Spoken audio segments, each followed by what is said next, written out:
Morning, people. It is a beautiful 29th of January, almost the end of the month. And, there's bills due. Holy crap. There's bills due and there's been no income. How about that? That's not good. If I wasn't married and living with my wife, and I'd be homeless. So that's how it goes when you're running your own business sometimes. I'm sure somebody's like, well, why are you drinking a Starbucks for? You get a bigger complaint about money. Because I'm human, that's why.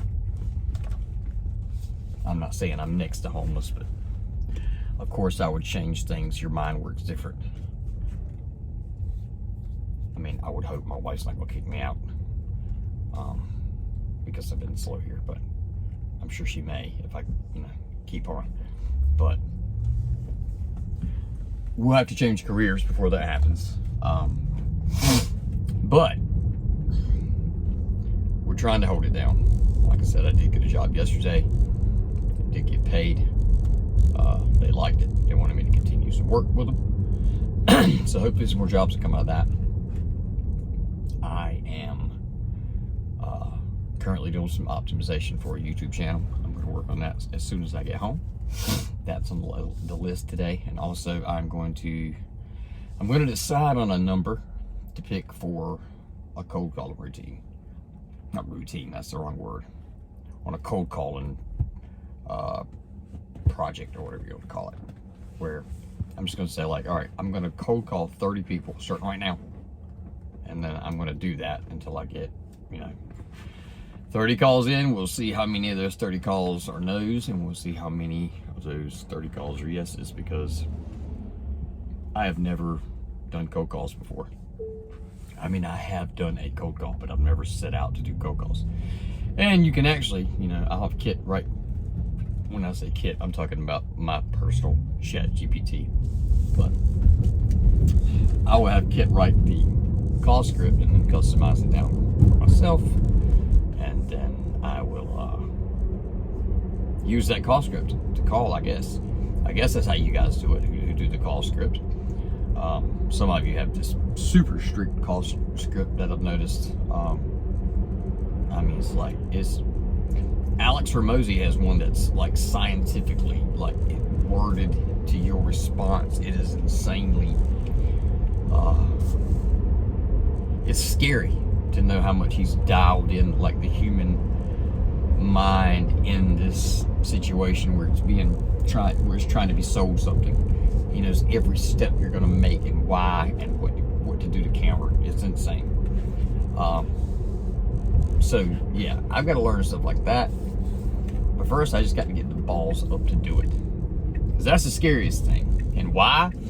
It goes back to what I talked about yesterday. Is hear no. I don't want to hear no. Now, I suppose somebody out there that's way smarter than I am, and I'm not being sarcastic, I'm saying, I'm sure somebody out there way smarter than I am is probably like, but you don't do anything. You don't ever call, so it doesn't matter if you're not getting no's, yeses, you're not even getting anything. And you know what I say to that person? You're exactly right. You're exactly right. Sit here and making up excuses about not calling, why I'm scared. Let me shift over this lane right quick. Why I'm scared, why I'm not going to do it, what I'm worried about. And I'm just like, I'm scared of getting no's, because then no means no business. But yet, I don't call, and I already know that means no automatically. So, like, I'm just throwing away the 50% chance of getting yeses, or even higher maybe, if I could get really good at doing call scripts,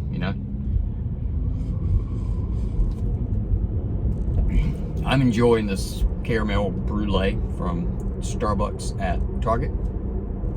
The machine, Starbucks, catch this, I'll get back to the subject.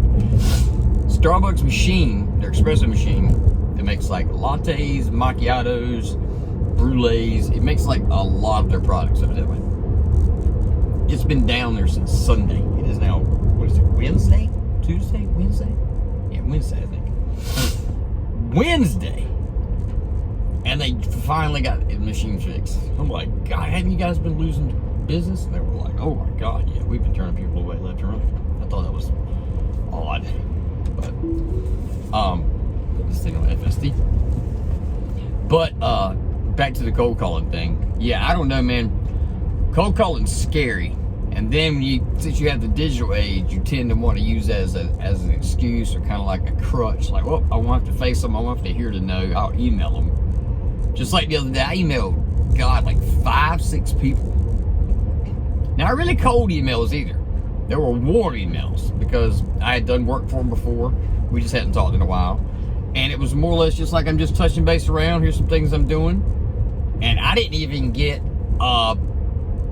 thanks, appreciate it. We don't need anything right now. But, you know, I'll keep you on the record. Thanks for writing. I don't understand why people won't do that. I mean, ooh, I gotta be careful rubbing my lips because my mouth is so sore. I don't understand why people don't do that. They act like that would, I don't get it.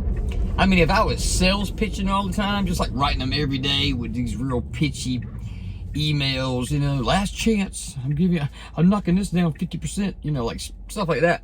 I could get why they wouldn't respond then or just hit me on unsubscribe or, you know, spam or whatever. But I don't get why on a normal situation, like we hadn't had any problems or anything, they like my work, they paid, everything went fine between our transaction or history, and then just, no, that's, they can't, they don't even write back like, hey man, nope, we're not interested in that. Sorry, appreciate it though. I'll let you know if we nothing. I don't get it. I just don't get it. But that's back again. It's back again to being the nice guy. I'm the nice guy who gets walked all over top of. I'm not successful, not in my eyes. And it's something I can try to take care of. Like I shouldn't care about that. I should hit them back up and rag them again because, you know, my service is quality, it's legit. So it's like, I don't know. I mean, I should hit them back up. I don't know.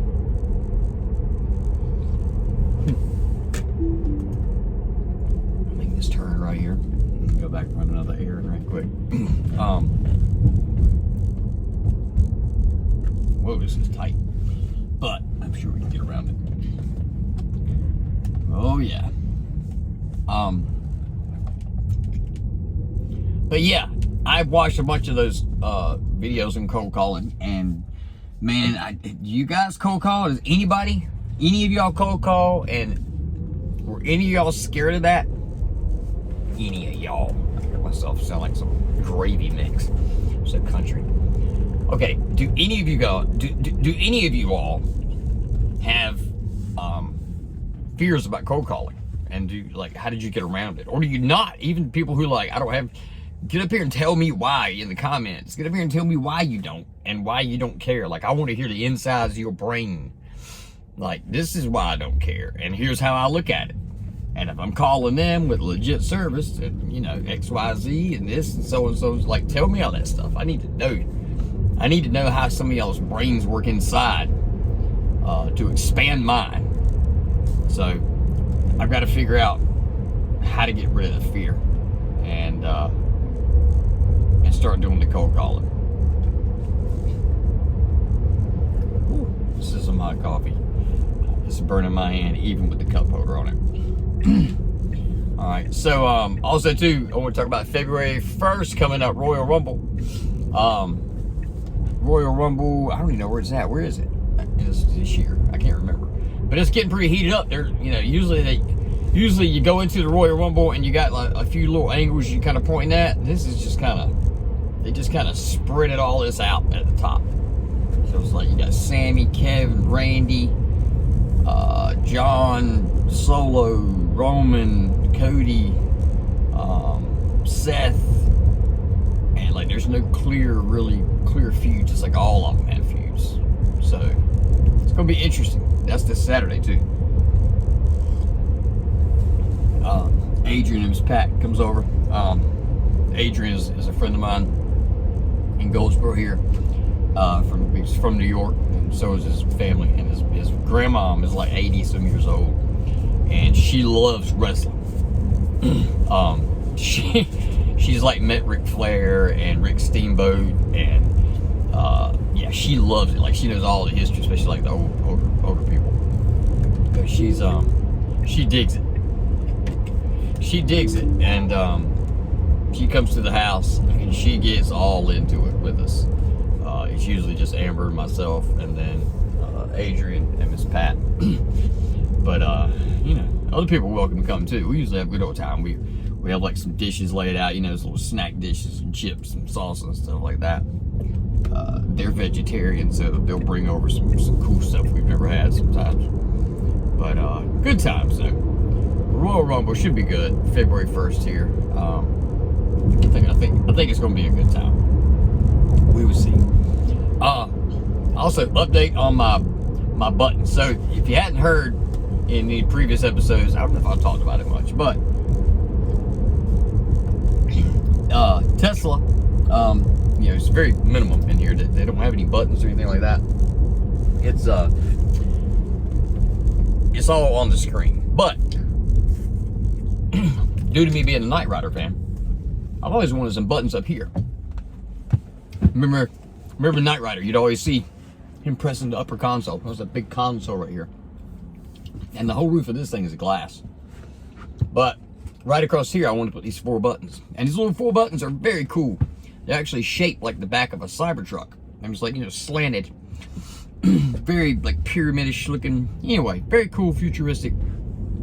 There's a company named Enhanced that has these Bluetooth buttons, and God, the ones from Enhanced are like $365 or something like that, which is just gone. A lot of money for me to spend on some Bluetooth buttons. I think you get 4 buttons, maybe 5, and then a little controller. Little controller hooks up down here by your OBD connector.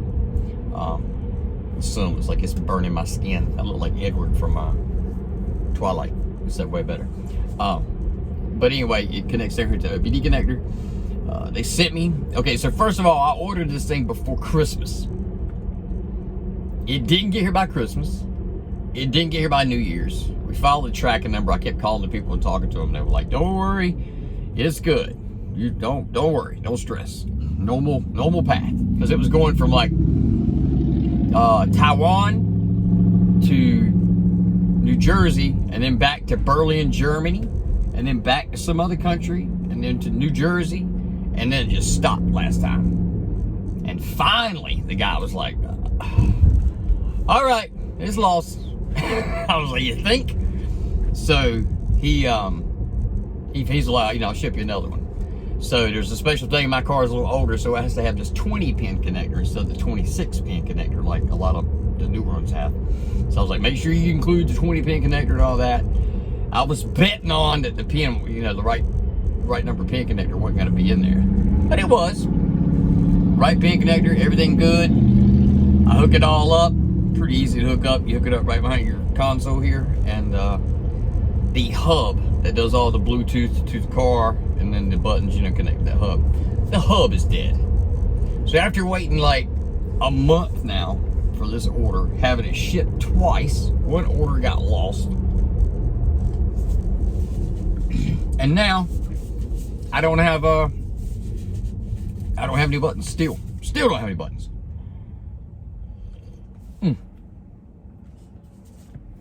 But I'm gonna get some buttons one way or the other. But now I'm kind of scared because I read Enhanced on the Enhanced page and the Amazon pages for buying those Enhanced buttons. That's the ones they call sexy. It's S3XY. So, you know, Model S, Model 3, Model X, Model Y, sexy.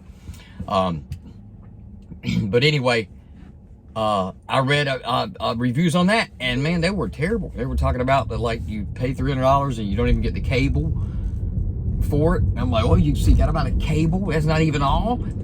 You got about a cable for it? So, yeah, I don't know, man. Those might be terrible. These buttons I got were a whole lot cheaper. They were like $99, $89. But they don't have a lot of reviews either. But man, they would be cool. They just don't work. I've seen some videos, finally found some videos of it. Excuse me. And videos have, you know, people hooking it up just as I know how to do. And I hooked it up. And nothing happens to the board. It doesn't come on. The Bluetooth won't find it. Nothing. So I guess I got a dead master board on that one. I don't know. Just my luck. As I talk about the universe hating me. Now over a month waiting for these 5 buttons, just 5 Bluetooth buttons. It's not like I wanted a lot. It's an $89 thing. You know, it's kind of a Christmas gift kind of deal. Just 5 buttons. Michael, what do you want? I just want 5 Bluetooth buttons so I can hook up my car and be happy. And for a second, and then the universe was like, no. And it has ran me through the gauntlet of getting these buttons. And I finally got them. I got them yesterday. I was banking on the pins or not being the right connector. And then I looked and I'm like, oh, they did send the right connector. And in my head, I was thinking, all right, so what else is wrong? Because I know this ain't gonna work. And then when I plug it in, I see it didn't work. It's a dead board. So I'm like, perfect in line. So, but anyway, want to get up here and just talk for a little bit. I'm actually going to swing in here and see my beautiful wife at work right quick. She's probably watching Friends or Bruce Almighty for the 5,720,421st time. But yeah, you guys have a good day. Believe in yourself, even if I can't believe in mine. I guess that's my new motto now. Because I get up here and I know if you believe in yourself, what you can do, and the crazy, impossible things you can do. And telling you all, I know it. But then when I look at my life and see how the universe just has it out for me, I'm kind of like, I'm preaching this and can't even do it myself. But, all right. I love y'all. Y'all be good. Peace.